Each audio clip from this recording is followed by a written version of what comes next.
The Galactic Empire had ruled the Milky Way for 12 million years.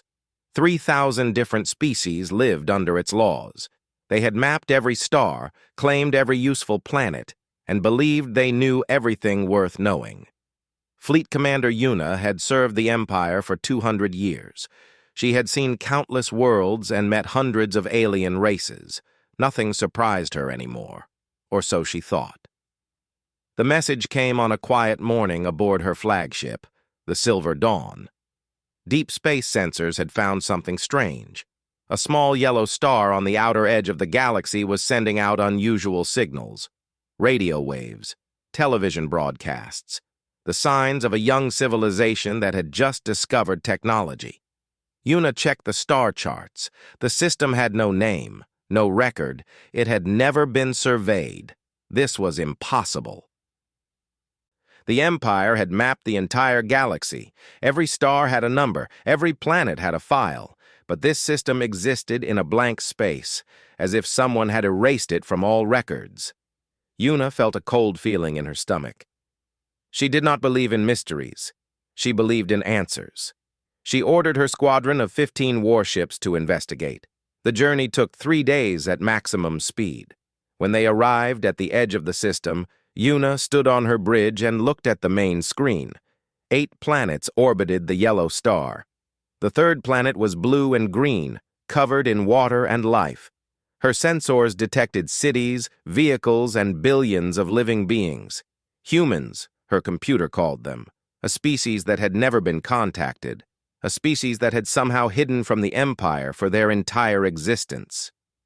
At that same moment, on the blue planet called Earth, Captain Tay was preparing for the most important mission in human history. He stood in the command center of the USS Horizon, humanity's first faster-than-light spacecraft. After decades of research, human scientists had finally cracked the secret of FTL travel. Tay was going to take the Horizon beyond the solar system for the first time. He was going to prove that humans could reach the stars. Tay was a calm man. He had been a pilot for 20 years, and he had learned to stay cool under pressure. But today his hands were shaking slightly. He looked at his crew of 50 men and women. They were all scared and excited, just like him. He smiled at them and gave the order to launch. The Horizon rose from Earth and accelerated toward the outer planets. Tay watched through the window as Earth grew smaller behind them. He did not know that 15 alien warships were watching him from the darkness of space. He did not know that everything was about to change. Fleet Commander Yuna observed the small human ship with interest. It was primitive compared to her vessels, slow, weak, but it was using FTL technology. This meant the humans had crossed an important line. They were no longer just animals on a rock. They were a spacefaring species. According to Imperial law, they needed to be contacted, evaluated, and brought into the Empire. Yuna prepared a first contact message, then the beacon activated. It came from nowhere. One moment, the space near the giant planet Jupiter was empty. The next moment, an object appeared. It was small, no bigger than a house, but it glowed with golden light. Energy waves pulsed from it in all directions. Every ship in the system, human and alien alike, detected it immediately. A voice spoke. It came through every radio, every speaker, every communication device. It spoke in a language that Yuna did not recognize, yet somehow understood perfectly. The words burned themselves into her mind. This system is protected. Earth is off limits to all extraterrestrial fleets. Those who violate this boundary will face extinction. Yuna felt fear for the first time in a century. Her scientists analyzed the beacon quickly. The results made no sense. The object was old, impossibly old. It had been created over 500 million years ago, long before any known civilization existed. It used technology that her best engineers could not understand. It was not a weapon, but a warning. Her first officer, a tall reptilian named Vok, advised immediate retreat. The beacon was clearly a trap, he said. Some ancient race had placed it here to protect this world. They should leave and report to the council. But Yuna was not afraid of old machines. She was a commander of the Galactic Empire. She had conquered dozens of worlds. She would not run from a glowing rock. She ordered her fleet forward. On the horizon, Captain Tay watched the alien ships move toward Earth. His crew was in panic. Aliens were real. They had warships. They were coming. Tay felt like his heart might explode, but he forced himself to stay calm. He opened a channel to Earth and reported everything he saw. General Hana received the message in Houston. She was the head of Earth's Planetary Defense Initiative, a small department that most governments considered a joke. Nobody had ever believed they would actually need to defend against aliens. Hana had believed. She had spent her whole career preparing for this moment. She started making calls. Fleet Commander Yuna's flagship crossed the orbit of Mars. She was ignoring the beacon's warning. She was proving that the Galactic Empire feared nothing. She was making the biggest mistake of her life.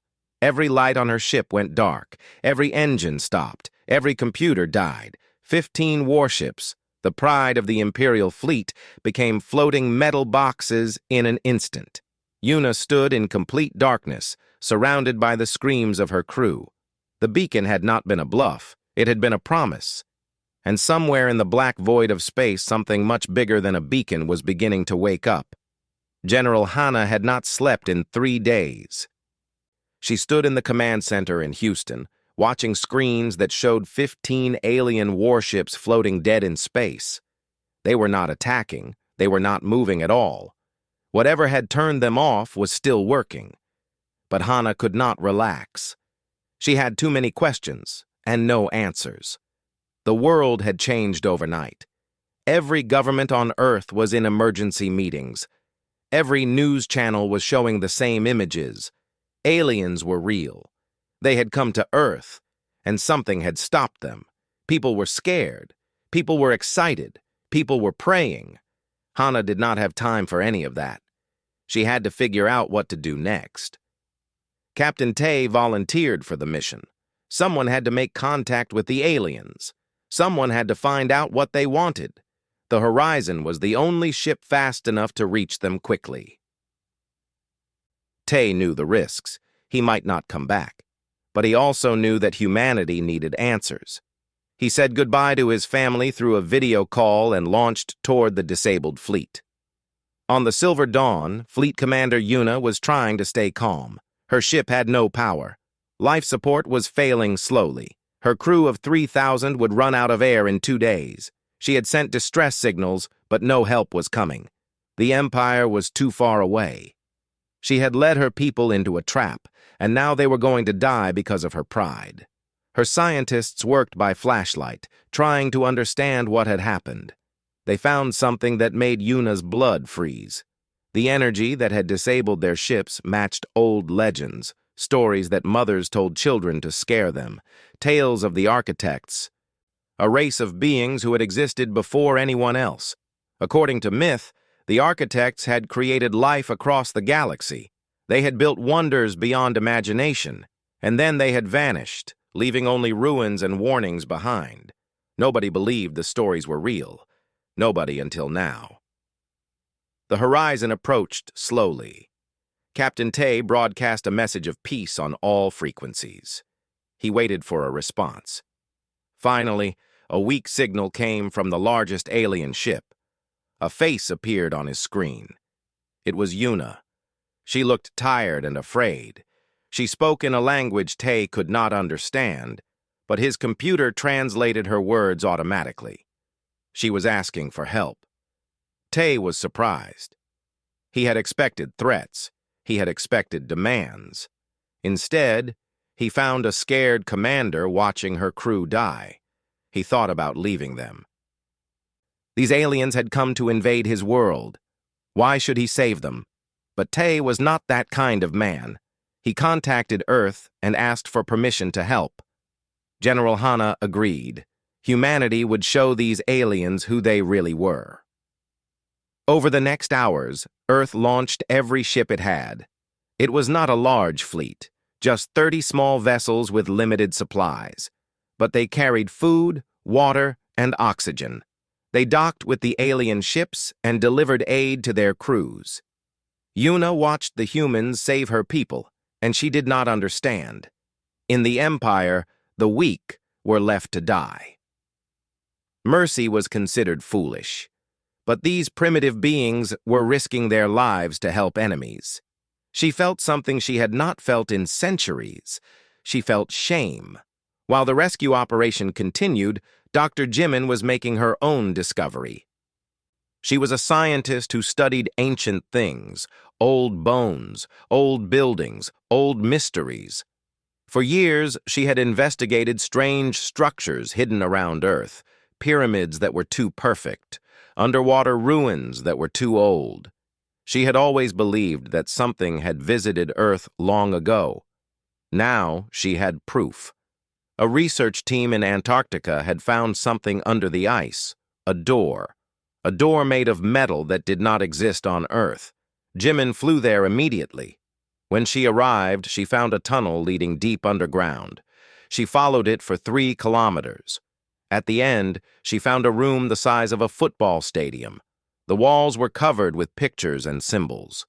She recognized some of the images. Humans. Millions of years before humans existed, someone had drawn pictures of them. Beside the humans stood other figures.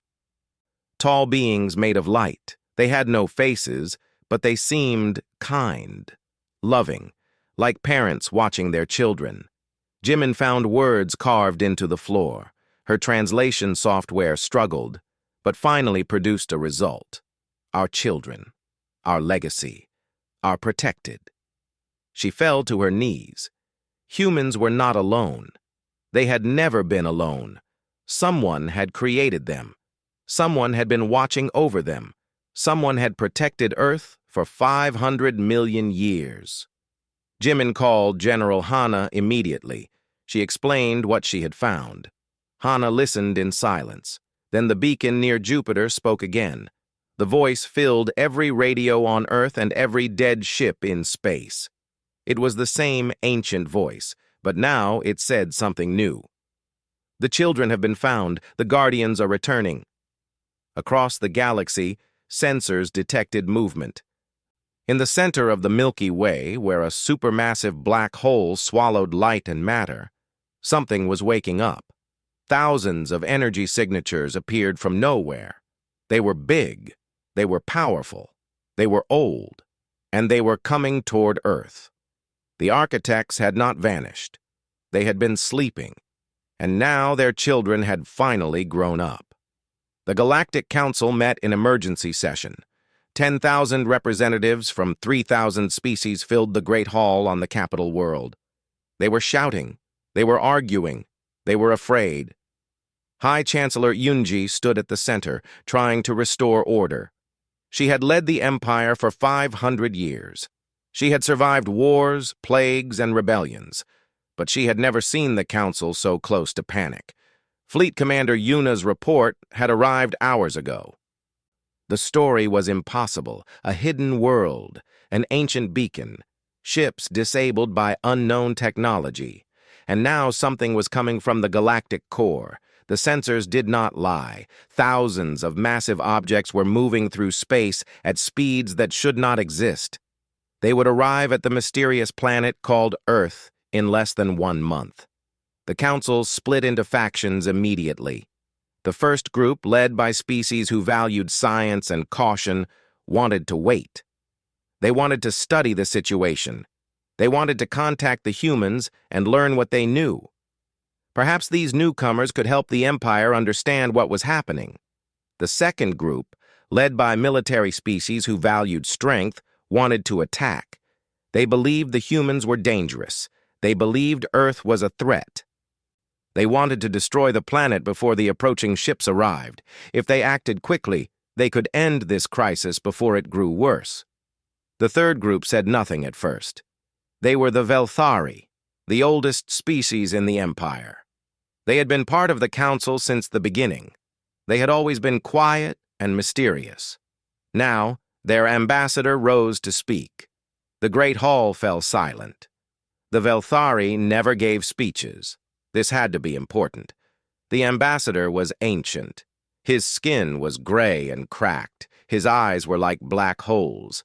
He spoke slowly, each word heavy with meaning. He told the council a secret that his people had kept for 12 million years. When the Velthari first discovered space travel, they found a beacon near their homeworld, just like the beacon near Earth. They read the warning. They obeyed it. They never tried to cross the line, and they survived. Other species had not been so wise. The ambassador named them, the Krix, the Nomari, the 7 empires of dust, great civilizations now forgotten. They had found similar beacons.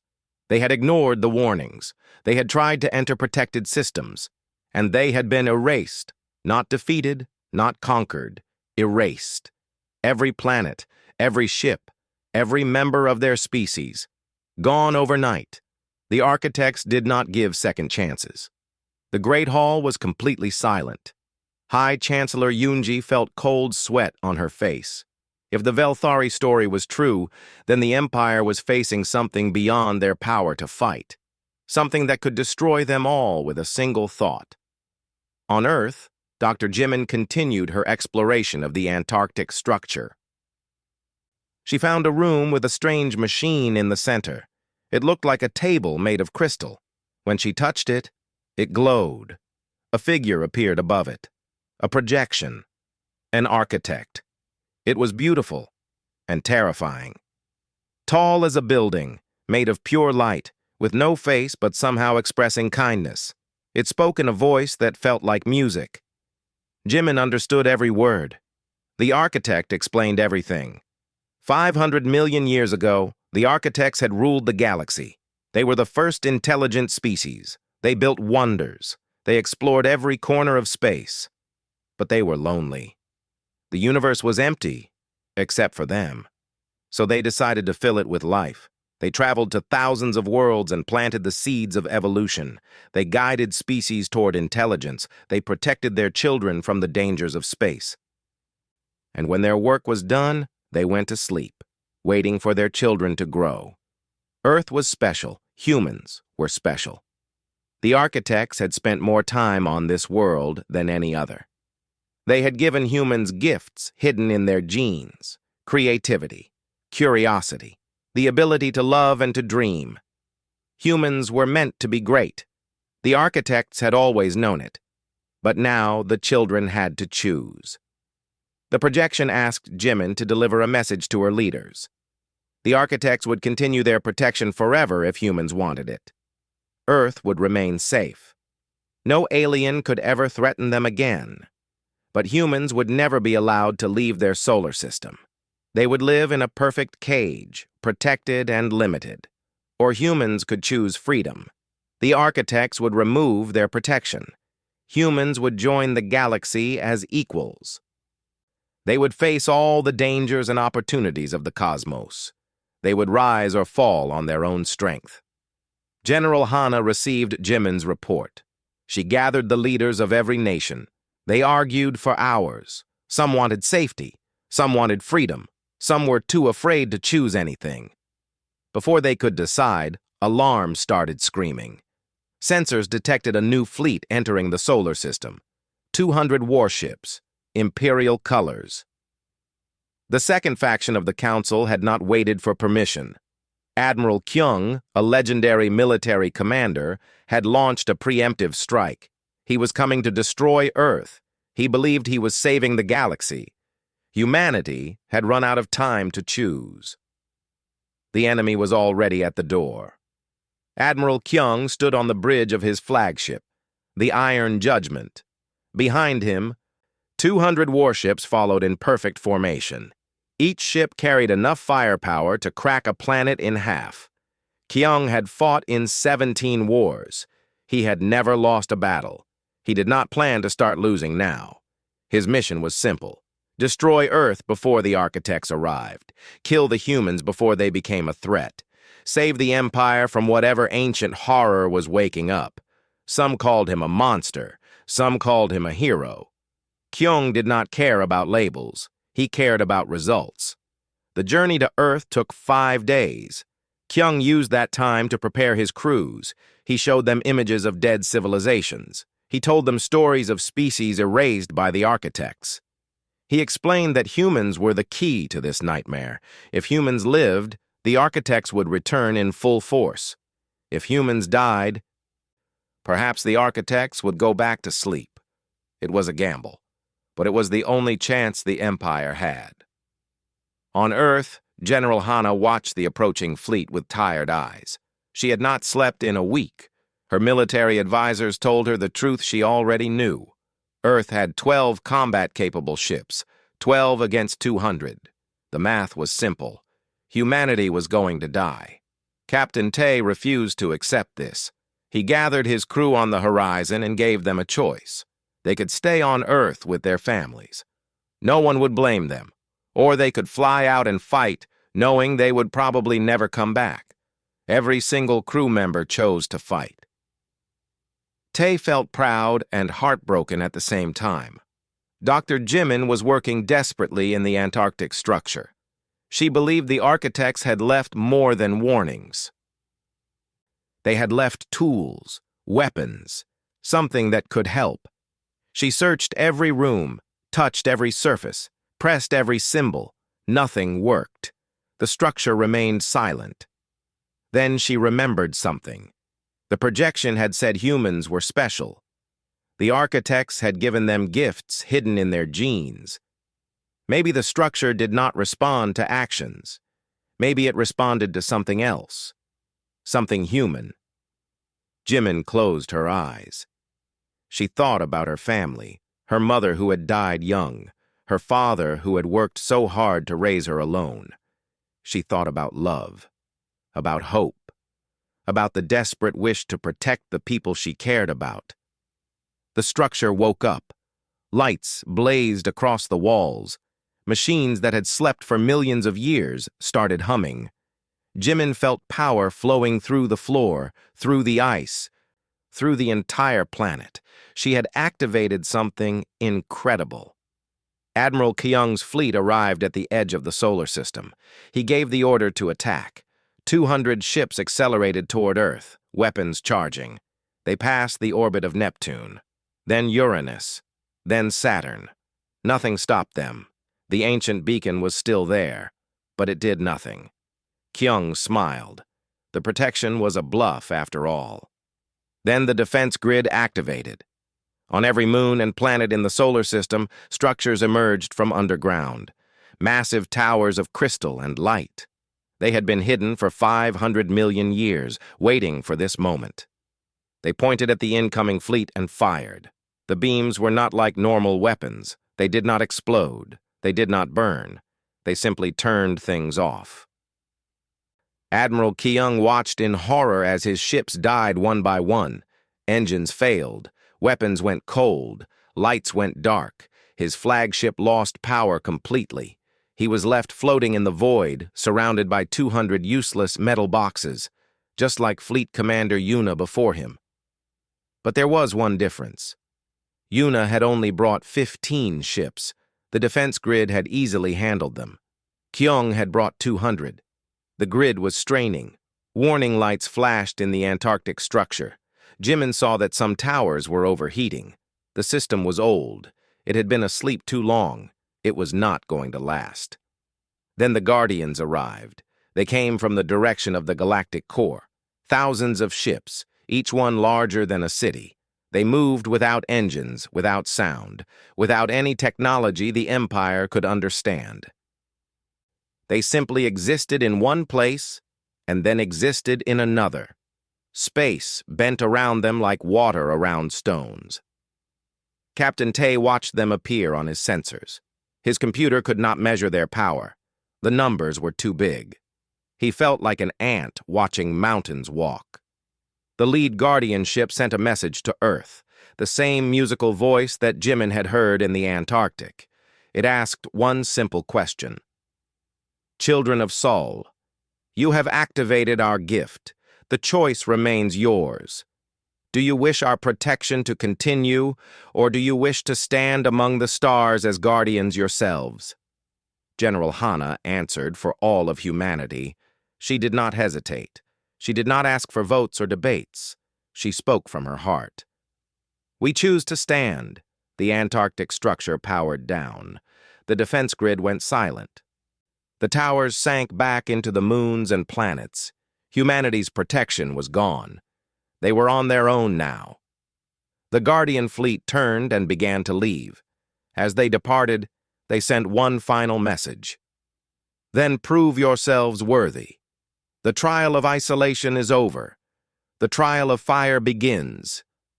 And then they were gone. Thousands of ancient ships vanished as quickly as they had appeared. Humanity stood alone under the stars, surrounded by 200 disabled enemy warships facing a galaxy that wanted them dead. The trial of fire had begun. The Galactic Council had no choice but to recognize humanity. High Chancellor Yunji traveled to Earth personally to sign the peace treaty. She came not as a conqueror, but as a guest. She came because she was afraid. Everyone was afraid now. Humanity had awakened the architects. Humanity had spoken with the Guardians. Humanity had chosen to stand among the stars. The small blue planet had become the most important world in the galaxy. Admiral Kyung faced trial for his unauthorized attack. Some species called him a criminal. Others called him a hero who had tried to save the Empire. The trial lasted months. In the end, he was sentenced to exile. He disappeared into the outer regions of the galaxy, still believing he had done the right thing. Hana sometimes wondered if he would return someday, seeking revenge. She hoped not, but she prepared for it anyway. Fleet Commander Yuna had changed. The woman who had proudly led 15 warships to Earth was gone. In her place was someone humbler, someone wiser.